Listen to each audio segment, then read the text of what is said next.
Now it is time to laugh. Again, the theme is the jig is up.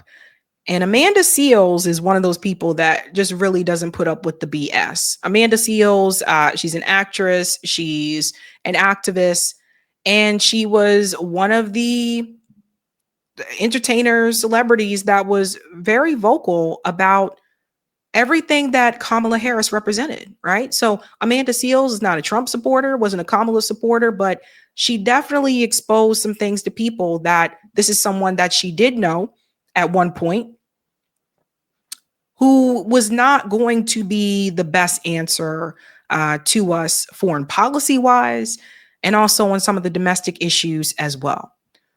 Well, now Amanda is facing more criticism after she pushed back against Kamala supporters on her recent Instagram live. Let's go ahead and get into that. Amanda Seales trashes Kamala Harris again, but here's why folks are responding differently this time. We'll show you that video. So that's Amanda Seales there. And there's Kamala Harris. Again, Amanda has said that she knew Kamala before Kamala was vice president, etc. So here it goes. You know what they say, a broken clock is right twice a day. That's how a lot of folks are feeling about Amanda Seales' latest tirade against the former vice president, Kamala Harris, on Instagram Live.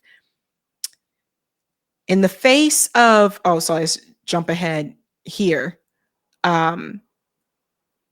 Some users agreed with Seales and said that there's more that Seales should be discussing. The problem that people have lays in the time and place. Don't negate the fight while we have no other weapons, baby.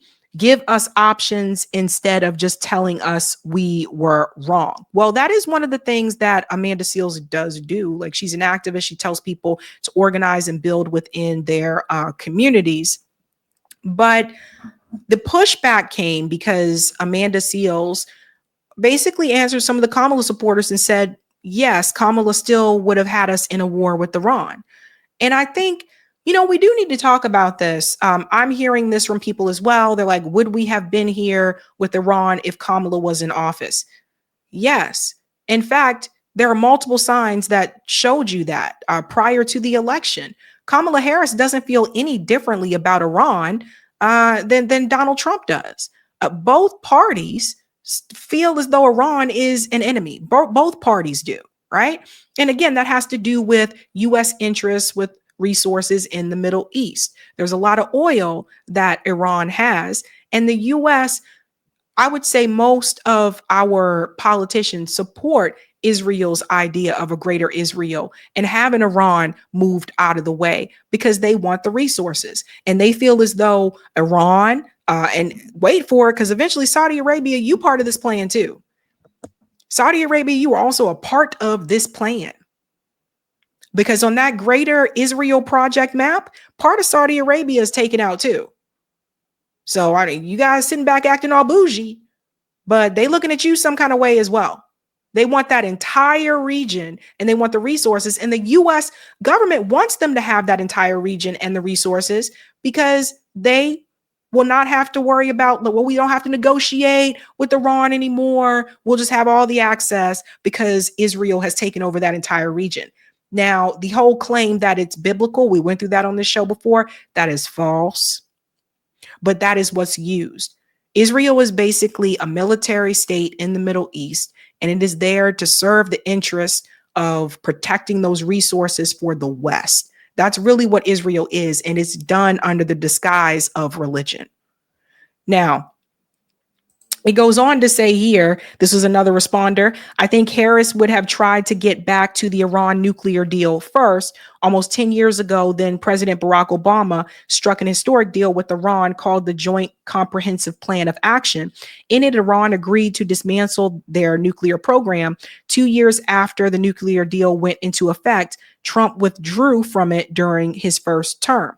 Right. But none of that has anything to do with Israel choosing to attack Iran. That was going to happen.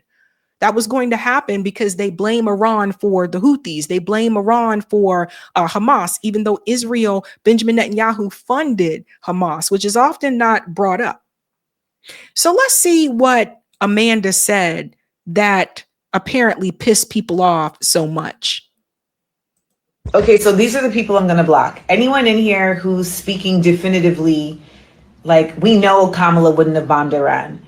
I don't even understand how you can make such a statement. I don't understand how y'all, what is it about this woman that she has shown you that makes you think that she is like some peaceful, like, namaste, like, auntie? What is it about her? She's taking photos with cops, calling herself a top cop. She's married to a Zionist. She has, when she ran on her campaign, she said, I'm going to be just like Joe Biden. She literally at her in her DNC speech said that she will make sure America remains the most lethal military. And for whatever reason, Kamala supporters want to pretend like they didn't hear any of this come out of Kamala Harris's mouth.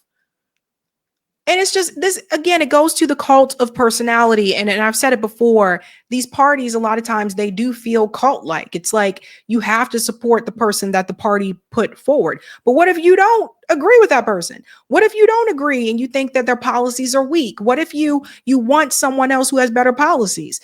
Then you're kind of looked at as a traitor if you don't go along with them anyway. And this is the problem with political parties. The problem with political parties is that at the end of the day, it's not about what the individual wants.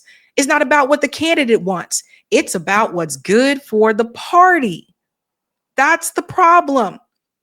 So there are a number of people that said, well, Kamala Harris, the person that I know, would have done this, this, and this. Yeah, ain't nobody got time for that.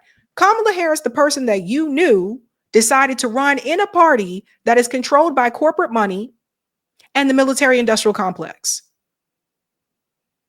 That was her decision.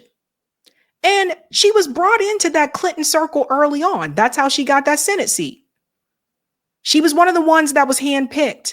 So it was always going to be that this person was selected, just like Barack Obama was selected. They handpick, especially when we talk about politicians, the politicians of color. Oh, they handpick those. They handpick those. So that's the thing. But Amanda has a really good point here. Why are people, what is the obsession with let's make Kamala a thing? Let's make Kamala work. Let's say it worked out great. Let's give her something. She should run again. She should run for governor. What is it about this woman that you feel that you need to give her some type of title? Why? Right? Wild, man. It's wild. She, in her interview on ABC, absolutely said Iran is our biggest enemy. Where I don't, I don't know. Like, does it just make you feel? I don't know what. I don't know. I don't know. I don't understand what that would what that does for you. I don't know anybody in the Bay that gets down with Kamala. Not Oh, one person. So I think that that's more of a projection of what you would like. You and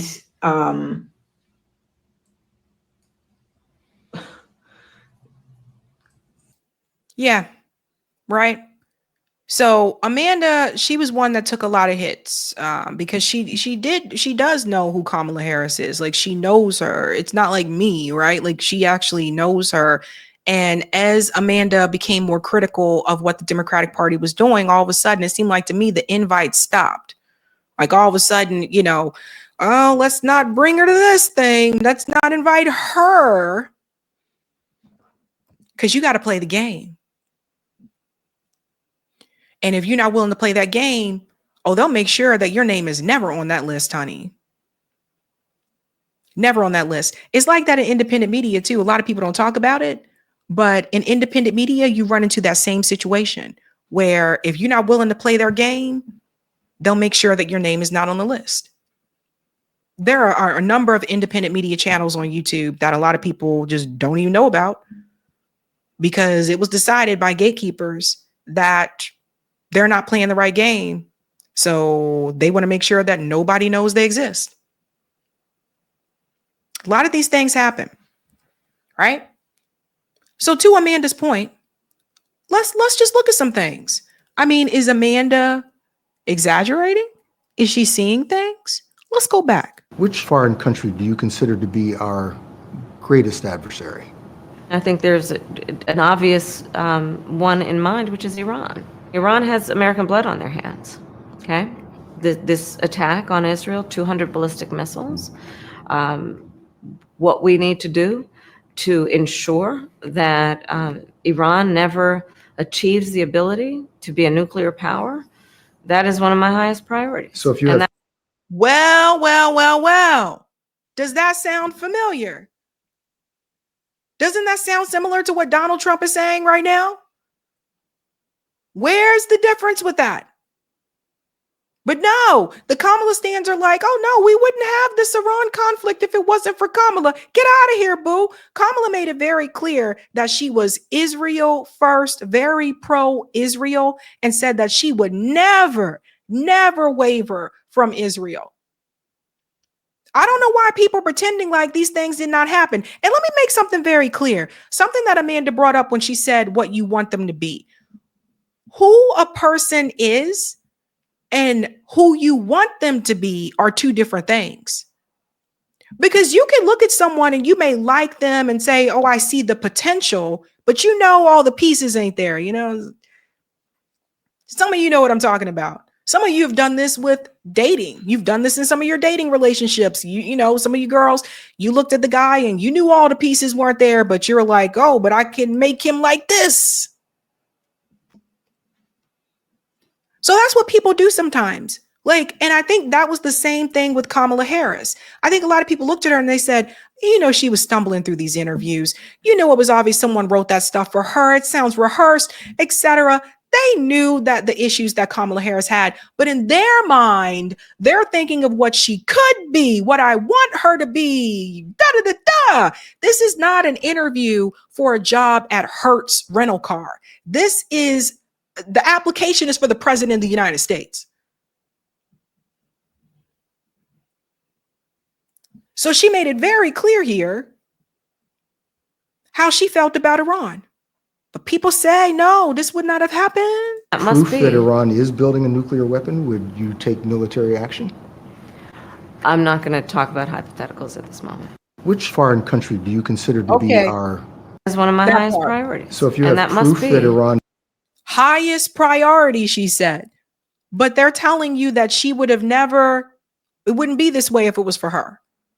Highest priority. is building a nuclear weapon, would you take military action? I'm not going to talk about hypotheticals. Of course, she's not going to talk about it because the answer would have been yes. They're all neocons.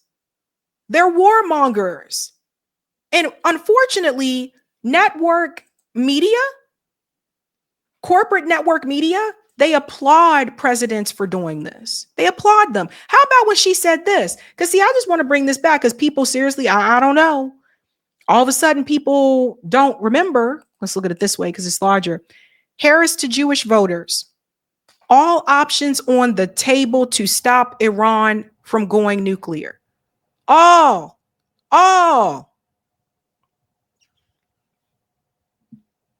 You see this?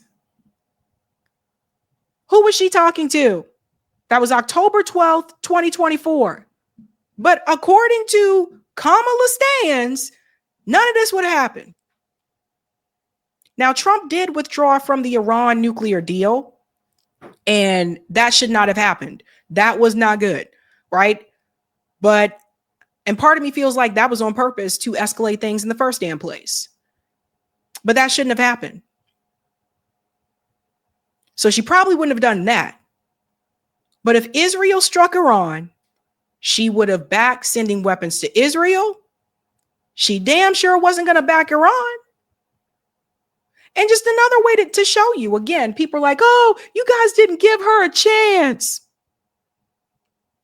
Do I need to remind you the things that she said? This woman cared more about Israel than she did. Oh, and for people who were like the black community who said, oh, she's black. You black people, you got to support her. She cared more about Israel than she did the black community. Look how passionate she was about Israel. And let me be clear, I will always stand up for Israel's right to defend itself, and I will always ensure Israel has the ability to defend itself. See, did you ever see that type of passion from Kamala Harris when people were talking about the Black community? We were like, what are you going to do for the Black community? Here are the needs of the Black community. Did you ever see that type of passion? No, you saw her squirm in her seat because she was uncomfortable when you brought that up. I wonder why. Because the people of Israel must never again face the horror that a terrorist organization called Hamas caused on October 7, including unspeakable sexual violence and the massacre of young people at a music festival. Just a reminder how she continued to repeat the lie about sexual violence on October 7th, which had been debunked multiple times. It was even debunked by corporate media later on. But she continued to repeat that. Why? But no, she would have not supported Israel. She would have not supported Israel when she told us that her support was unwavering. President Biden has tried unsuccessfully to end the war between Israel and Hamas in Gaza. He's been doing it for months and months, along with you. Would you do anything differently? For example, would you withhold some U.S. weapons shipments to Israel? That's what a lot of people on the progressive left want you to do. Let me be very clear. I'm unequivocal and unwavering in my commitment to Israel's defense and its ability to defend itself. And that's not going to change. But let's take a step back. October 7, 1,200 people were massacred.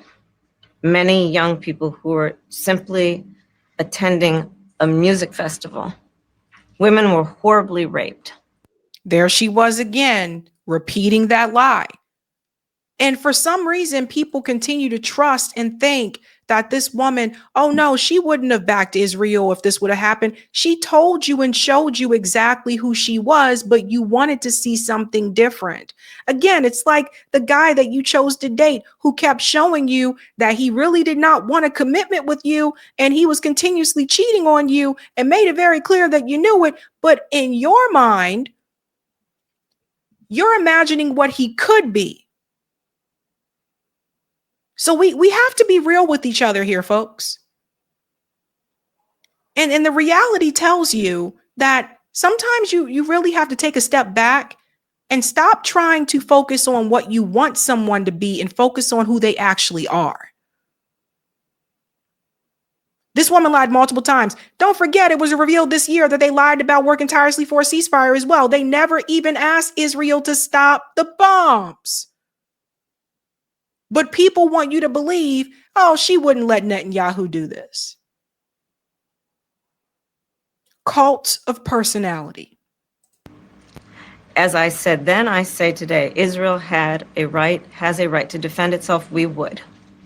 And how it does so matters. Far too many innocent Palestinians have been killed.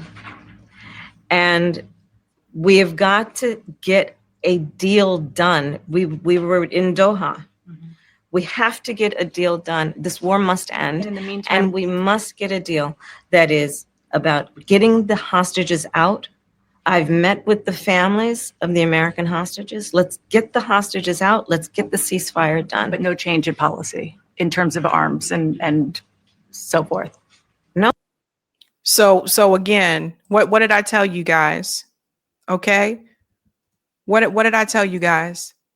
Okay. So let's go back a little bit here. Again, we got to get the deal done, she said, but knowing damn well that they all lied to you when they said working tirelessly for a ceasefire. The Biden administration never asked Israel to stop the bombs. But this is who people trust. No change in policy in terms of arms and so forth. No, we have to get a deal done.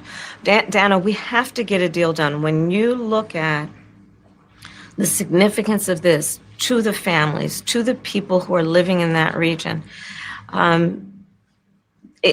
A deal is not only the right thing to do to end this war, but will unlock so much of what must happen next. I remain committed since I've been on October 8th to what we must do to work toward a two-state solution where Israel is secure and in equal measure, the Palestinians have security and self-determination and dignity.